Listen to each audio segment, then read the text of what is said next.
Those were like skinny guys. Yeah. I don't know. It's not fully built yet. It's not. I'm getting close though. Then you can graduate to the more different type. That's right. I've got just a whole rack full of orange and blue ties that I wear on game day. Because I wear suits on game day. So I'll break out something different today. You're going to need this for the future, so please hand those around if you would for me, please. We've worked hard to make sure that we have a very clear understanding of what motor development is. You even quizzed yourselves on it last time. I never even bothered to collect the quiz, did I? No. I'll just give you all 10 out of 10 on it because you acknowledged at that point that you had all of those components. And so we know clearly what motor development is. And we said at the very beginning of this class, even starting with day one, that it builds on a foundation of environment maturation demands of the task. And as I began to present your model of motor development, it became clear that I was using as its foundational principle that environment and maturation serve as a foundation for helping us to understand each level of the model. One of the things I did not say last time is that this model is intended to be a conceptual reality. In other words, the broad basis support of environment and maturation is intended to be drawn with a broad basis support. It's a physical representation of a conceptual reality. And so it's a mechanical model in the sense that we have fewer reflexes than we have of what happens as I develop this model for you as we move upward in the model. So I said to you last time that we function at a reflexive level of development when we begin our movements as human beings.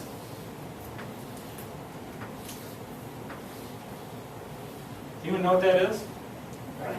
Hey, very good. My artistic ability is sufficient here. So we have the brain, and within the brain we have the cerebral cortex. All right. What do we have? This little small part here. I didn't draw it very well, but what's that small part? Cerebellum. And then, does anyone know what this portion of the brain is called? Pons, medulla, midbrain. That whole area there is very, very mature at birth. These striations that I just drew in there, I'm going to sneeze, so I'm going to try to get through this. Forgive me. These striations, it's not going to come, are actually physically, you can physically see them with the naked eye. Sometimes when you think of what's happening with our brain, we think histologically what's happening at a cellular level. Well, these striations are so mature at birth that if you take a human being and you slice them down the middle, which I don't recommend doing, right? But if you do, again, nobody laughs at my jokes, and they're so funny to me. So we slice down the middle, and we were to take that dissection, we would look at a slice this way, you could actually see the gray strands of nerve fibers running through there. That is where reflexive control takes place. So you're going to hear from your author and from me this semester that everything that is reflexive is subcortical. I gave you the example last time that if it's a patellar ligament, that not only is it subcortical, it's really down low because it's a reflexive spinal arc that takes place. And so reflexes happen subcortically, most of them at the reticular activating formation level, pons, medulla, midbrain, and then the signals are sent out through the spinal cord. They don't go up into the cerebral cortex. I gave you two purposes of reflexes last time. What were they? No, those are good examples of it. What are the two purposes? Protection, survival. I kind of use that as one. And then precursors to these later movements. By definition, it's non-voluntary, but they're precursors to later voluntary movement. So each one of these things that I demonstrate for you today will be something that that fulfills one of those two roles. I said to you last time, we have this creative God who lets us develop through these levels of the motor development perspective that I'm about to show you. And when you recognize that, you will see that each one of these reflexes fit into one of those two categories. So what do we have for reflexes? I got to hold a 6-week-old baby, maybe 8-week-old baby, last night. You want to talk about fun. First of all, I love babies.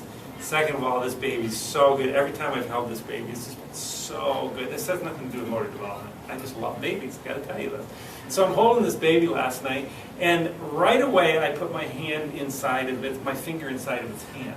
And I elicited what is known as a grasp reflex. The grasp reflex, it's a stimulus response, subcortical. It's not this baby going, oh, it's Dr. Smith. I love this guy. I'm going to hold his finger. See, it's non-voluntary in nature. Stimulus response. It could have been a stick that I put in there, which is not a good idea to do with the baby, by the way, because we also have another stimulus response that involves the hand, and it's the palmar mandibular response. So you stroke a baby's hand, and the chin will quiver. Like that. That's pretty good. My reflexes. It's not actually, I was doing it voluntarily. I'm not at the reflexive level of development any longer. But palmar mandibular. Can you understand why God gave that? Things that go into the hand go where? It doesn't matter what you put into the hand, it's going to the mouth. It could be something that you don't want in your baby's mouth someday, but it will go from hand to mouth. That's the way that we are designed. I told you last time about the search reflex. And if you stimulate the cheek, the baby will turn for the purpose of sucking to gain nutrition, which is a survival reflex.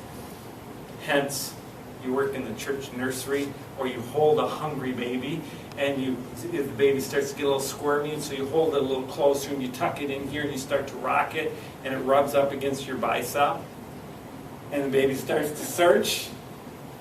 Guarantee you, baby's coming up empty with me. So you have to, that just frustrates baby, right? So you have to hold baby out away from you when they're hungry, or else you stimulate that search reflex, frustrating the baby even more.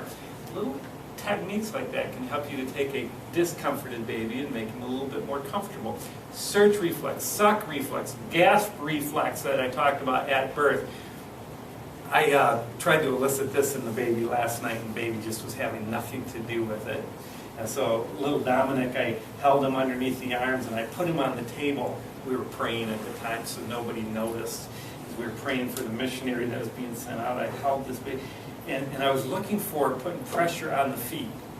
And as I put pressure on the feet, I'm expecting to see a stepping reflex, which emerges a little bit later. Wasn't present in this baby. But what I was eliciting really clearly, as soon as I stimulated the bottom of the foot, was the Babinski reflex. So I started playing with the baby's feet.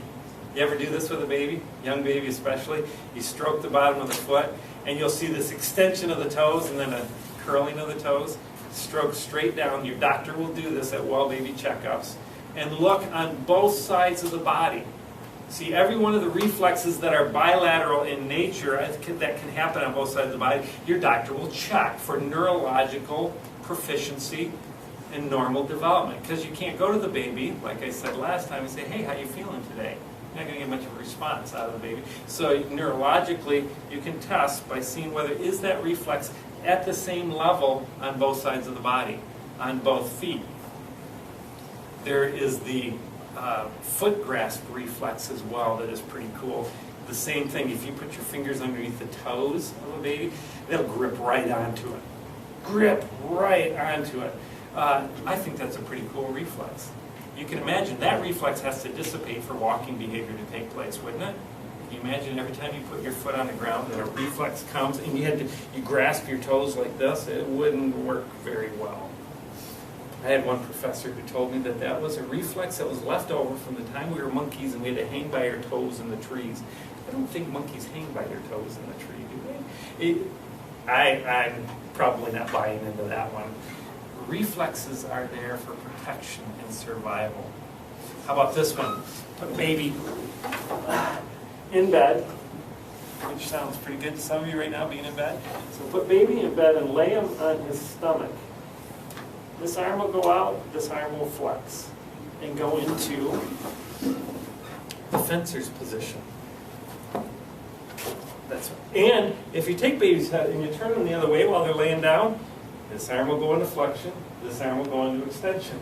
Really cool reflex. Why would that be kind of an important reflex? That our head turns sideways when we're put in a prone position.